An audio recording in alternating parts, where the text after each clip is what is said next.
स्वरूप शुद्ध है, माने मेरा जो स्वरूप है उसमें अशुद्धता, कल अपन ने बताया था, आप थोड़ी देर के लिए आंख बंद करो और राग और शरीर, ये दो चीज़ें अपने ज्ञान का गेय हैं और इन दोनों चीज़ों में हलन चलन है।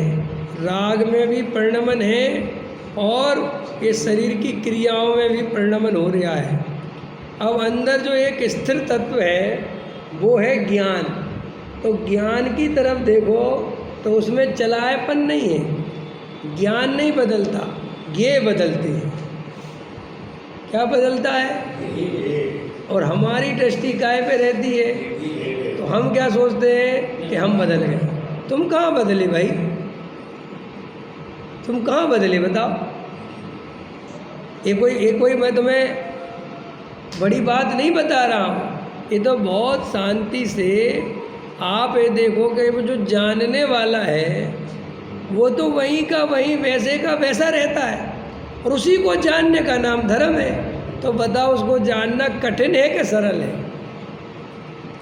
भाई एक बात बताओ, एक दर्पण है और दर्पण में गे झलकते हैं, ठीक है कि नहीं?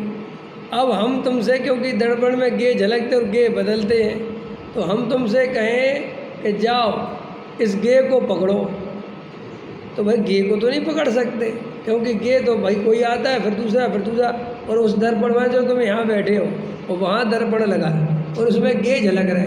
अब एक गे को देखा अपन ने, इतने में वो गे आगे निकल गया। तो अभी कार झलक रही थी, अब भैंस झलकने लगी, अब कुत्ता झलकने लगा, फिर आदमी झलकने लगा। तो अब वहाँ वो गेयों को देखो तो वो तो निरंतर बदल रहे हैं। अब कोई कहे कि गेयों को पकड़ो, तो क्या पकड़े वहाँ गेयों? भाई गे तो बार बार निकल है।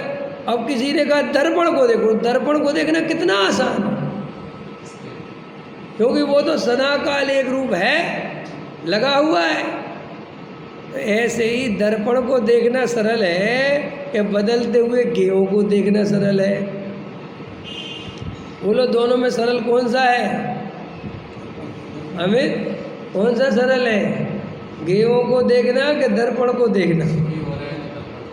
अभी सुखी दुखी तो छोड़ो तुम, अभी तो अपन देखने की बात कर रहे हैं कि तुम्हें पकड़ना है। तुम कहते साहब आत्मा पकड़ में नहीं आता, तो भाई साहब सबसे सरल चीज़ पकड़ना आत्मा ही है। जो अपनी चीज़ है वही पकड़ सकते, जो अपनी चीज़ है वो पकड़ सकते, दूसरी बात वो रुकी हुई है।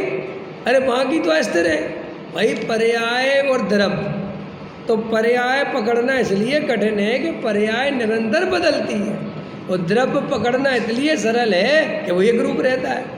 अब मज़ेदार बात है, जो सरल है वो हमें कठिन लगता है और जो कठिन है वो हमें सरल लगता है।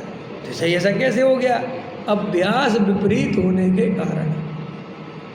जैसे एक गाय चराने वाले गवाले को गाय भैंस चराना सरल लगता है और भैंस लिखना कठिन लगता है।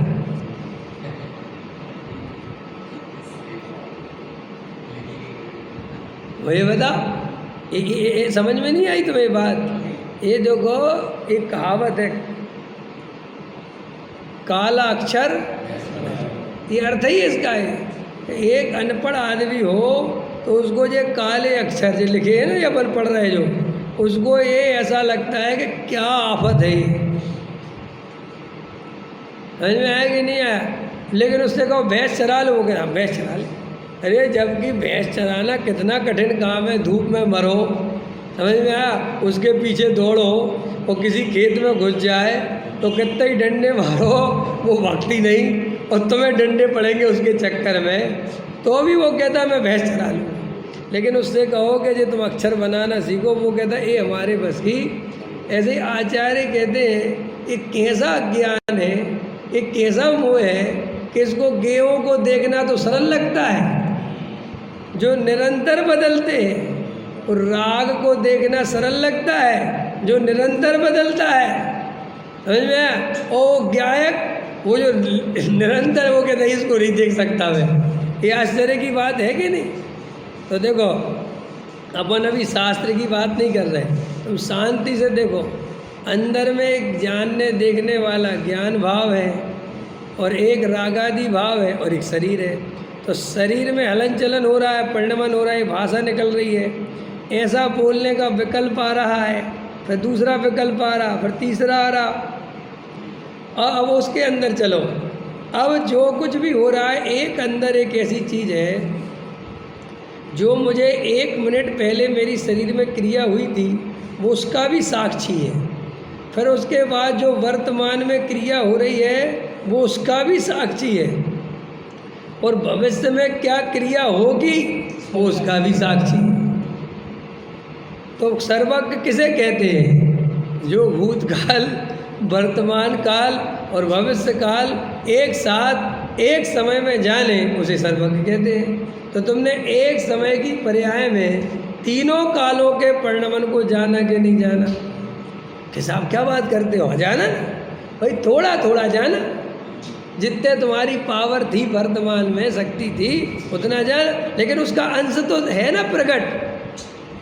लक्षण से लक्ष्य की पहचान होती है, और उसका इतना लक्षण तो अपने को भी दिखा कि हाँ, अंदर एक ऐसा तत्व तो है जो भूतकाल की बीती हुई पर्यायों को भी देख लेता है, वर्तमान की पर्याय को तो देखता ही है, और भविष्य की पर्याय को भी देखता है। देखता है कि नहीं? आपको कि भविष्य की कहाँ देखता है? अभी देखो तुम्हारे बुढ़ापे में क्या क्या दशा होगी, तुम कैसे चलोगे, कैसे उठोगे बैठोगे, वो सब तुम अभी ज्ञान में देख लो। बोलो, अपने बुढ़ापे का चेहरा तुम देख लो। वो तो क्या क्या वो आप सब जानते ही है ना। यहाँ से हम निकलेंगे तो यहाँ से स्कूटर उठाएंगे, तो हम अभी देख सकते हैं हमारे ज्ञान में। ये हमारे ज्ञान में बहुत पावर है। तो आचार्य कहते हैं कि तुम ज्ञान को देखो, वो रुका हुआ है, वो कहीं नहीं जा रहा है। वे विकल्प चले गए, वो क्रियाएं बदल गई, लेकिन वो जानने वाला वो ज्यों का त्यों बना रहा। और देखो उस, अच्छा एक बात हो गई, एक तो अब उस जानने वाले को देखो, ध्यान से देखो तुम, क्या वो राग करता है, क्या वो शरीर की क्रिया करता है, क्या वो स्त्री पुत्र मकान दुकान के कार्य करता है, कि सिर्फ जानता है? तो आचार्य कहते हैं कि आत्मा परद्रव्य का कुछ करता धरता नहीं है। कहाँ गलत कहते हैं? आत्मा राग नहीं करता, ये कहाँ गलत कहते? क्योंकि हमने जब ज्ञान स्वभाव की तरफ दृष्टि डाली तो वास्तव में वहाँ तो राग का कर्ता भी आत्मा नहीं दिखता, और शरीर की क्रिया का कर्ता भी आत्मा नहीं दिखता। आत्मज्ञानम स्वयं ज्ञानम, आत्मा तो ज्ञानमयी है, और ज्ञानमयी वस्तु में राग आत्मा करे ऐसा हमें भाषित नहीं होता। और ये दृष्टि अपन थोड़ी देर टिका के रखें तो बिल्कुल ज्ञान अनुभव में आ जाए। इसी का नाम आत्मा का अनुभव है।